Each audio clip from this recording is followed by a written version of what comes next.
오늘 배우는 REBT. 이 제목이 뭐라고 나왔냐면 REBT라고 나왔죠. 그쵸? 예.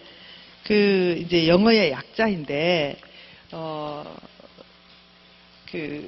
합리적인 정서 행동 치료다. 그래서 REBT예요. 합리적, rational, E, emotive, 그 다음 B, behavioral therapy. 그래서 합리, 정서, 행동 치료. 그래서 REBT입니다.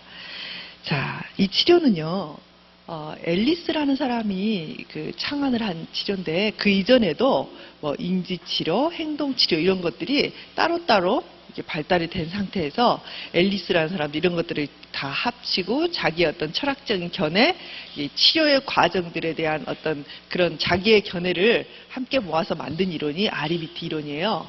그런데 어떻게 보면 프로이드 이론이나 융의 이론이나 다른 이론보다도 철학적인 깊이가 좀 얕다 이런 말들도 할 수 있어요. 조금 이따 배우면 알겠지만. 그런데 이제 미국에 있는 그 REBT 가르치시는 그 교수님, 전공하신 교수님이 그런 말씀 하시더라고요. 미국에 있는 심리치료자들, 그러니까 우리나라보다 훨씬 상담이나 그 세라피, 심리치료가 활성화되어 있는 미국에 있는 그 치료자들에게 설문조사를 했대요. 설문조사를 했는데, 당신이 사용하는 이론 중에서 가장 유용하게 당신이 쓴다고 생각하는 이론이 무엇입니까? 이렇게 설문조사를 했대요. 근데 그 1위가 REBT 치료예요. 어떻게 보면 이 REBT 이 치료 과정은요, 좀 단순해요. 복잡하지 않고, 인간에 대한 이해도 그닥 많은 어떤 그 단계나 어떤 그런 이론이 없거든요. 근데 어쨌든 심리적으로 인간을 도와주는 데 있어서 아주 유용한 치료라는 거예요, 이게. 그래서 오늘 또 여러분하고 함께 어떻게 할 거냐면, 여기에 있는 것들을 뭘 배우기보다는 여러분의 마음속에 어떤 부분들이 실은 나의 적응과 정서적인 이런 부분들에 좀 나쁜 영향을 끼치고 있는가, 어떤 것들이 또 좋은 영향을 끼치고 있는가, 이런 것들을 한번 하나씩 짚어보는 시간이 됐으면 좋겠어요. 자, 이 이론을 창안한 앨리스라는 사람은요, 어떤 사람이냐면 참 불우하게 자랐던 사람이에요. 그러니까 어렸을 때 부모들이 잘 돌보지 않았어요, 이 사람을. 그리고 가난했어요. 그래서 어렸을 때 여러분 잘 돌보지 않는 아이들이 어떤 걸 하냐면요, 몸이 아파요, 몸이. 마음이 병든다 이런 건 뭐 당연한 거고, 아이들을 제때 먹이고 씻기고 이렇게 적절하게 돌보지 않잖아요. 그러면은 애들이 아파요. 근데 이 앨리스도 어렸을 때부터 자주 아팠어요. 천식, 뭐 기타 등등 많이 아팠고요. 또 성격 자체가 어렸을 때부터 내향적이었어요.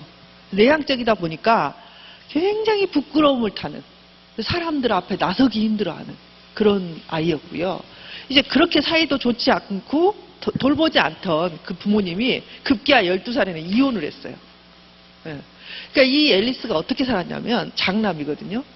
장남이니까 자기 밑에 남동생 하나, 여동생 하나가 있었는데 이 아이들을 돌보면서 성장을 했어요. 그러니까 얼마나 어려운 상상을 해보세요, 한번. 가난하지. 부모들은 그렇다고 가난해도 정서적으로 따뜻한 부모가 있잖아요. 근데 그런 부모도 아닌 거예요. 그랬지. 또 그나마 또 자기 혼자 살기도 힘든데 밑에 있는 동생들을 다 떠안아서 돌보면서 산 거예요. 그래서 실은 이 사람은요, 어떻게 보면 인간이 왜 그렇게밖에 살 수 없는가? 인간이 그 환경에 지배당하고, 환경 때문에 불행하고, 환경 때문에 범죄하고, 꼭 그렇게 살아야만 되나? 여기에 대해서 강력하게 뭐라 그러냐면 아니다라고 말해요. 그렇지 않는다. 그렇지 않다. 인간이 꼭 그렇게 환경에 지배받고 살아야 되나? 그렇지 않다. 인간은 자기 삶을 새롭게 살아갈 수 있는 존재다. 이렇게 주장을 해요. 근데 주장할 만한 거예요. 이 사람은 그렇게 말하면 하죠. 근데 실은 이 앨버트의 자기의 그 동생들이 있잖아요. 동생, 특히 여동생 같은 경우에는 오랫동안 정신적인 어려움을 겪고요. 실은 이런 어려움 가운데서 자라난 사람들의 병리를 그대로 보여주는 삶을 살았어요. 근데 이 앨버트는 그렇게 살지 않았다는 거예요. 앨리스는 그렇게 살지 않았다는 거예요. 예. 그래서 이런 자기의 삶을, 그러니까 우리가 보면 그렇잖아요. 저번 시간에 우리가 누구 배웠죠? 일주일이 지나면 우리가 다, 우리 개인 심리학에 대해서 배웠잖아요. 그죠? 예. 그 사람은 또 자기의 삶이 자체가 이론인 거예요. 그 사람의 이론의 핵심은 뭐예요? 예? 예, 아들러의 핵심이 뭐예요? 이론의 핵심이. 아들러는 열등감. 예, 왜 열등감이에요? 자기 삶 속에 열등감이 심한 사람이었으니까. 그러니까 여러분, 제가 이론가들을 보면서 느낀 점은 뭐냐면, 그들의 이론이 어디에서 나왔는가? 그들의 삶과 성장 속에서 나온 거예요. 그러니까 우리가 어떻게 살고 있는가, 우리의 삶이 어떠했는가는 참 중요하다고 봐요. 왜냐하면 그것이 우리의 인생의 어떤 사명도 말해줄 수 있고요. 우리가 무엇을 해야 되는가를 정의하기도 해요. 그죠? 그래서 이 앨리스는 그 삶을 통해서 말하고 있는 게 뭐냐면, 인간이 꼭 환경에 지배받고 살아야 되나? 인간은 언제나 자기의 삶을 바꿀 수 있고, 자기의 삶을 어떻게 생각의 방향을 바꿈으로써 자기의 삶의 모든 것들을 바꿔나갈 수 있다. 이렇게 말한 사람이 앨리스였어요. 네. 그렇죠. 제가 엘버트라고 했다가 앨리스라고 했다가 하는데 이 사람이 엘버트 앨리스예요. 이름이. 그래서 왔다 갔다 합니다. 자, 그래서 이 사람이 이제 원래는 경영학을 전공했다가 대학원에서부터 이제 심리치료를 전공을 하고 박사를 마치고 나서 이 사람이 원래 전공했던 건 뭐냐면 정신분석이에요. 그래서 정신분석으로 또 오랫동안 치료를 했어요. 근데 이 사람이 이제 정신분석을 하다 보니 이제 마음에 이제 걸리는 게 어떤 거냐면, 사람들이 돈이 없어 치료를 못 받는 사람들이 많더라는 거예요. 여러분, 정신분석은 꽤 오랜 기간에 치료를 요해요. 보통 어느 정도 받을까요? 정신분석하면? 몇 년? 네, 몇 년. 근데 실은 그 정신분석을 받는 동안에 경제적인 어떤 부담, 또는 계속 받아야 되는 시간적인 부담, 이런 것들이 크더라는 거죠. 그리고 앨리스가 볼 때 이 정신분석이 효과가 얼마나 있나? 이런 데 또 의구심을 가지기 시작했어요. 그래서 이 사람이 이제 자기 스스로 몇 년의 치료를 걸쳐서 치료의 과정을 이렇게 자기가 체험하고 나서, 이게 아니라 좀 더 오래 나올 수 없고 오래 올 수 없는 그런 내담자들, 그리고 경제적으로 풍요하지 못한 내담자들, 또 좀 더 효과적인 치료가 없을까? 이렇게 하면서 연구해낸 게 뭐냐면, 인간이 꼭 이렇게 허용적이고 그 스스로 치료되기를 기다리기보다는 좀 더 지시적이고 교육적으로 하니까 훨씬 치료적이더라. 이런 걸 발견하게 됐어요. 실상 상담의 과정에서 지금도 지금 상담도 마찬가지예요. 지시하거나 가르치는 거 별로 좋아하지 않아요. 예를 들어서 상담자들이 자기들의 상담한 걸 다 풀어가지고 와서 슈퍼비전 받거든요. 그러면 이제 검사하는 거죠. 이 사람이 어떻게 상담했나. 근데 가장 지적을 많이 받는 게 뭐냐면, 왜 여기서 당신은 가르치고 있나? 왜 여기서 지시하고 있나? 이런 거를 굉장히 싫어해요. 그래서 될 수 있으면 자기 스스로 알아갈 수 있도록 공감하면서 그들이 스스로 자기를 지각할 수 있도록 도와주는 존재죠. 상담자가. 근데 이 RBT 상담은요, 약간 다르다는 거예요. 여기서 말하는 거는 교육, 그리고 좀 더 상담자 주도적인 어떤 상담의 어떤 틀을 갖는 거, 이런 걸 중요하게 생각해요. 그래서 여러분들이 지금 상담을 받는 거 아니잖아요. 그죠? 지금 여러분들은 교육을 받는 거예요. 근데 저는 교육이라는 것도 참 중요하다고 생각해요. 여러분이 상담을 받는 건 아니지만 이 교육을 통해서 어때요? 자기 스스로를 지금 많이 좀 생각해 보잖아요. 이래서 내가 이랬구나. 이래서 내가 그것 때문에 우리 아이에게 그렇게 화를 냈구나. 이런 것들 발견하시잖아요. 그래서 앨리스는 그게 굉장히 강력한 치료의 도구라고 봤어요. 자, 그래서 이제 앨리스가 이런 합리 치료다. 처음에 그렇게 시작해서 그 다음에 이제 좀 이렇게 통합해 나간 게 정서적인 부분, 인지적인 부분, 행동적인 부분을 이렇게 약간 이렇게 같이 통합을 해 나갔습니다. 자, 그러면 이제 인간관은 어떤가? 앨리스가 말하는 인간관, 인간관은 어떻게 이 사람은 인간을 보고 있는가 하면, 아주 좀 양면적이에요. 어떻게 생각하냐면, 여러분 어때요? 여러분, 우리는 참 논리를 중요시 하잖아요. 그쵸? 왜 그랬어? 응. 왜 그랬어? 왜 그렇게 돼야 돼? 자, 원자력 방사능이 인간에게 나쁜 영향을 끼친다. 왜? 왜 그렇지? 그러면 이제 이게 피폭이 되면 이렇게 우리 몸속에 있는 여러 가지 물질들이 어떤 세포들이 영향을 받게 되고 또 그 세포들이 무슨 이제 방향을 이렇게 일으켜서 몸에 좋지 않다. 암이 생긴다. 이런 거 우리가 생각하잖아요. 그렇죠? 자, 그런데 우리 인간은 이런 식으로 과학적으로 따지기를 좋아해요. 여러분은 그래요, 안 그래요? 그렇죠. 야, 너 이유가 뭐야? 이런 거 좋아하잖아요. 그래서 인간은 굉장히 합리적이고 과학적인 존재라는 거예요.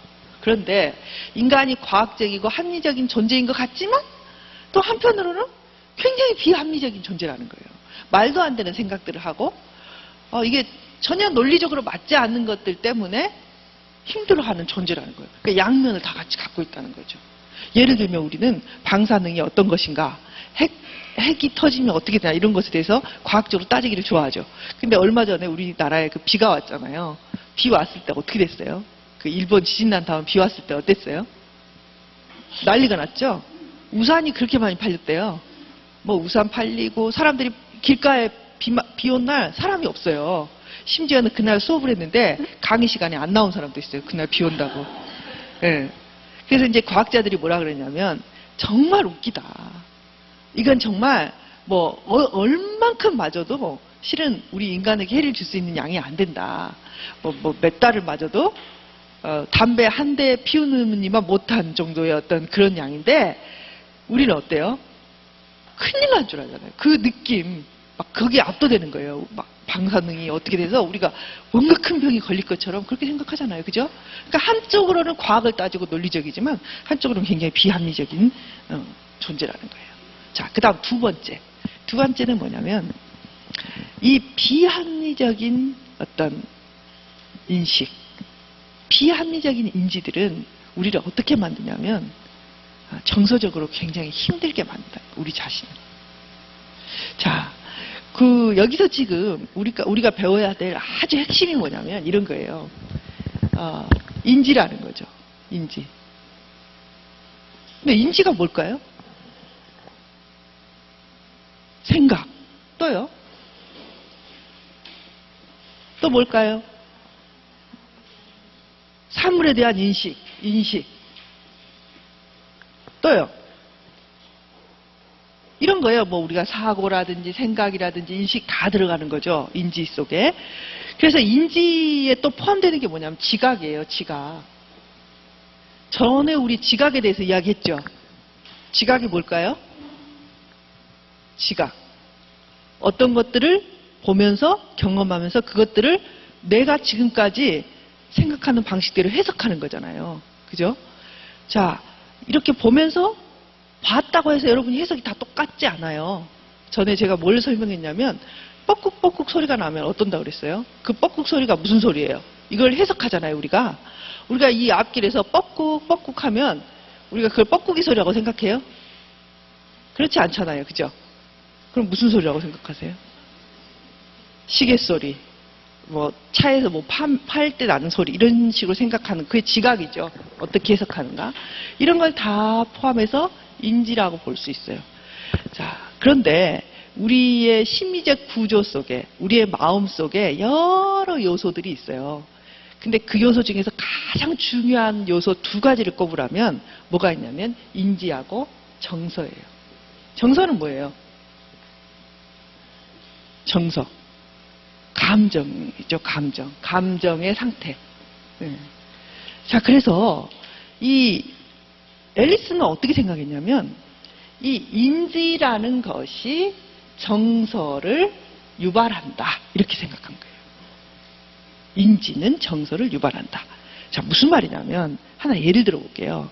이제 재수생이 대학교를 갔어요. 재수를 해서 대학을 갔어요. 여러분, 재수해서 대학을 가면 한 살 형이잖아요. 그렇죠? 대학을 갔는데 이 대학생이 이제 다른 과에 있는 친구들하고 잘 어울리게 됐어요. 근데 과에 있는 친구들인데 이제 어떻게 보면 한 살 어린 사람이 많은 거예요. 근데 그 중에 한 여학생이 이제 좀 친해져가지고 이 대학생한테 뭐라 그랬냐면 딱 이야기를 하다가 어깨를 탁 치면서 에이 바보 이런 말 했어요. 에이 바보. 에이 바보 이런 말 했단 말이에요. 자, 그러면 이 에이 바보라는 것이 어떻게 이 사람한테 해석되는가 한번 생각해 보죠. 자, 바보라고 하는 것이 와, 이렇게 말하는 것은 나와 친밀해졌다는 것이고 나와 스스럼 없이 가까워졌다는 거야. 그걸 의미한다고 생각한다고 생각해 보세요. 그러면 어떻겠어요? 기분이? 기분이 좋죠. 와, 내가 이렇게 친해졌구나. 기분이 좋아. 이렇게 된단 말이에요. 근데 여기서 에이 바보 그렇게 했는데 그게 어떻게 해석이 되냐면 저렇게 말하는 것은 나를 무시하는 거야. 응? 내가 정말 바보라는 이야기인가? 이렇게 해석이 되면 기분이 어떻겠어요? 나쁘죠. 자, 이 행동은 똑같은 행동이죠. 똑같은 행동인데 어떤 사람은 이 이야기를 듣고 우와, 우리가 이렇게 가까워졌구나. 내가 이렇게 친해졌구나. 얘들이 나를 좋아하네? 이렇게 해석하는 사람이 있어요. 근데 어떤 사람은 그러니까 어쨌다는 거야. 내가 바보라는 거야. 내가 나를 무시하는 거야. 내가 너보다 한 살이 많아. 기분 나쁘게 말이지. 나를 무시하네? 이렇게 느낄 수도 있다는 거예요. 실제로 상담의 장면에서 이런 두 가지의 그런 태도를 보여요. 기분은. 그래서 이 생각에 따라서 이 정서, 이 정서가 어떻게 해석하고 어떻게 내가 생각하느냐, 이 생각에 따라서 나의 정서가 결정되는 경우예요. 그렇죠? 이 앨리스는 이 부분을 중요하게 생각했어요. 그래서 이 생각이 어떠하냐에 따라서 이 기분은 결정된다. 이렇게 본 거예요. 그런데 합리적인 생각들은 인간의 기분을 그렇게 부적응적으로 힘들게 하지 않는다는 거예요. 합리적인 생각들은. 앨리스가 봤더니 비합리적인 생각들이 인간을 힘들게 하더라는 거죠. 비합리적인 생각 중에 중요한 가장 예를 들어 뭐 이런 거예요. 실수하면 큰일 난다. 절대로 실수하면 안 된다. 여러분 그렇게 생각하면 어떤 정서가 올라올까요? 실수하면 큰일 나. 절대로 실수하면 안 돼. 그렇죠. 긴장이 올라오죠. 또요. 불안이 와요. 왜? 그러니까 절대로 실수하면 안 된다? 이 사고는 이퀄 불안을 일으키는 아주 근본적인 사고라는 거예요. 여러분 절대로 실수 안 할 수 있나요? 없어요. 제가 시험 때만 되면 중요한 시험을 망치는 아이들을 상담해 본 적이 있어요.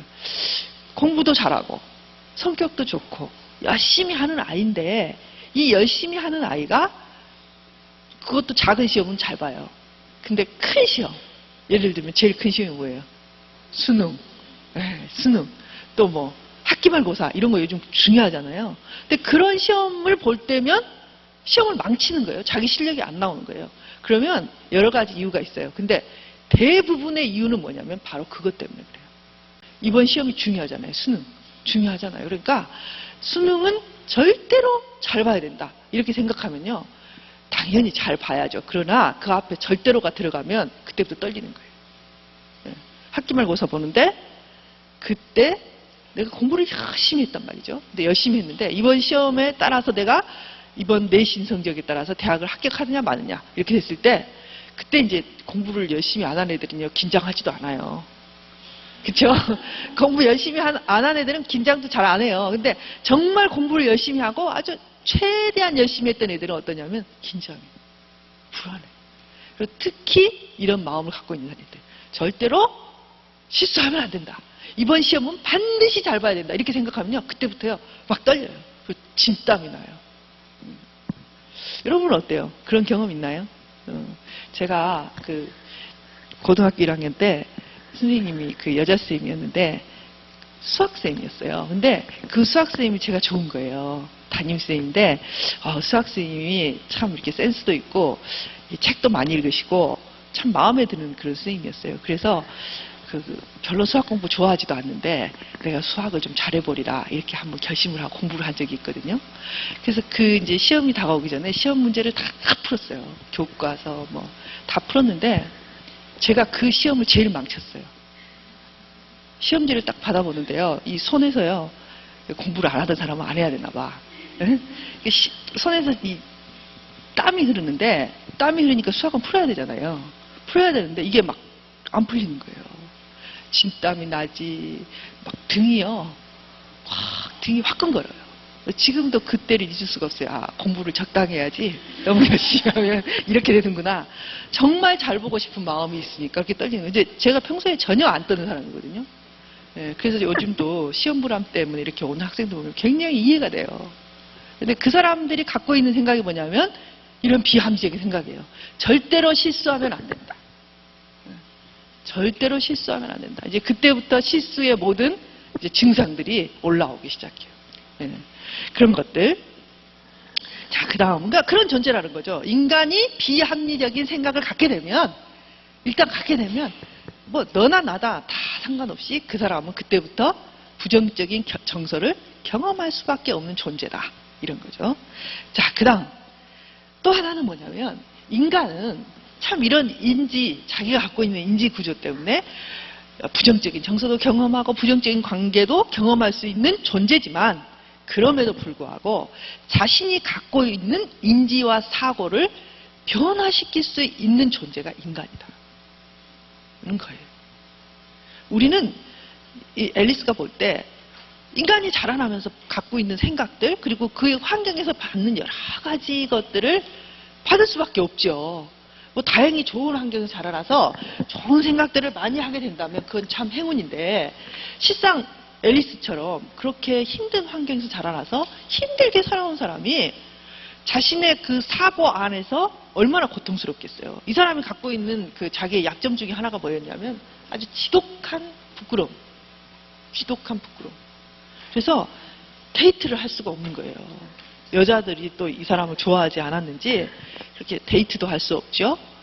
그리고 앞에 나서서 여자에게 말을 걸기도 힘들죠. 그러면 우리는 어떻게 생각하냐면 내 성격이 그렇지 뭐. 응? 내가 이렇게 살 수밖에 없지. 어떻게 이렇게 살아가는 사람이 대부분이에요. 근데 이 앨리스가 뭘 했냐면 내가 이렇게 부끄러움을 타고 여자들에게 말하기를 너무 힘들어하니 내가 이것을 극복해야 되겠다. 그래서 앨리스가 뭘 했냐면 이 길가에 지나가는 여자들한테 100사람에게 말을 걸었어요. 말을 걸어서 나를 만나달라고 요청을 했어요. 100사람에게. 그래서 어떻게 되겠어요? 길가에서 여자를 붙들고 좀 나를 이렇게 당신 나하고 만나달라 이렇게 요청을 했단 말이에요. 100사람을 만나서 요청을 했는데 99명에게 딱지를 맞고 한 사람이 예스를 했어요. 응? 그랬는데 그 한 사람도 그 시간에 안 나왔어요. 응? 그래서 이 사람이 100사람에게 데이트 신청을 했다가 100사람한테 거절당했거든요. 그럼 그거 실패했어요? 성공했어요? 근데 아니라는 거예요. 그 100번을 통해서 이 사람은 여자들에게 말을 못 걸고 부끄러워하는 것을 극복할 수 있었어요. 대단하죠. 의지의 상황인 거예요. 그래서 이 사람은 그 부끄러움으로부터 빠져나올 수 있게 됐어요. 실제로 상담자들도 많고 분석가들도 많은데요. 이 앨리스가 다음에 어떤 일을 했냐면 그 자신의 이제 REBT 이론들을 계속 이렇게 이제 글로도 발표하고 주장을 했죠. 근데 계속 했던 게 뭐냐면 이런 공개 상담이었어요. 공개 상담. 사람들을 이렇게 모이게 하고요. 자기가 그 중에 누군가에게 자신의 어떤 비합리적인 신념을 고치고 싶은 사람 나오라 그래요. 나오라 그래서 사람들이 이렇게 있을 때 그 앞에서 공개적으로 상담을 하는 거예요. 그래서 이 모임을요 매주 했어요. 매주. 그러니까 어떤 상담자보다 더 많이 사람들 앞에 자기가 노출되었고 그 상담 그 과정 자체를 보여준 사람이 앨리스란 말이에요. 그 참 아이러니하지 않아요? 그죠? 자신이 그런 것에 굉장히 약점이 있고 힘든 사람이었는데 그걸 보여준 사람이 앨리스였어요. 자, 여러분 이건 참 중요한 거예요. 무슨 말이냐면 여러분은 이제 여러분 자신이 어떤 인지적 구조로 살아가는지도 잘 몰라요. 보통 대부분, 여러분만 그런 게 아니라 대부분의 사람들이 그래요. 근데 어떤 인지적인 구조로 살아가는지도 잘 모를 뿐만 아니라 또 하나는 뭐냐면 그걸 알면서도 그걸 바꿀 수 있다는 걸 생각하지를 못해요. 심지어는. 바꿀 수 있는데. 그래서 그렇게 인간을 본다는 거. 그래서 여러분 자신도 여러분에게 내가 내 살아가는 이 삶을, 나의 살아가는 이런 내 자신에 대한 생각들을 바꿀 필요가 있나? 또 바꾸는 게 중요한가? 또는 바꾼다면 어떻게 바꿀 것인가? 이제 이런 거 생각해 보자는 거죠.